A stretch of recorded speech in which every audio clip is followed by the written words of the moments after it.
ব্রাহ্মণবাড়িয়ায় ধানের শীষের পক্ষে নারী নেত্রীদের বিরামহীন গণসংযোগ।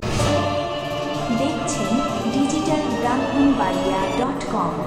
আমরা স্বাধীনতা ও উন্নয়নে বিশ্বাসী। ব্রাহ্মণবাড়িয়া ৩ সদর বিজয়নগর আসনের সংসদ সদস্য পদপ্রার্থী ইঞ্জিনিয়ার খালেদ হোসেন মাহবুব শ্যামলকে বিজয়ী করার লক্ষ্যে ধানের শীষ প্রতীকের পক্ষে ব্যাপক গণসংযোগ করেছেন মহিলা দলের নেতৃবৃন্দ। সোমবার ৫ ফেব্রুয়ারি সকাল থেকে ব্রাহ্মণবাড়িয়া পৌরসভার ২ নং ওয়ার্ডে এই ডোর টু ডোর প্রচারণা চালানো হয়।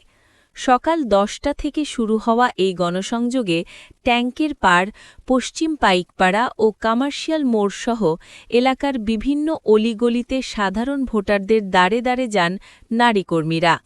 নেতৃবৃন্দ জানান, ইঞ্জিনিয়ার খালেদ হোসেন মাহবুব শ্যামলের নির্দেশনায় প্রতিটি ভোটারের কাছে পৌঁছনোর অংশ হিসেবে তারা এই কার্যক্রম পরিচালনা করছেন।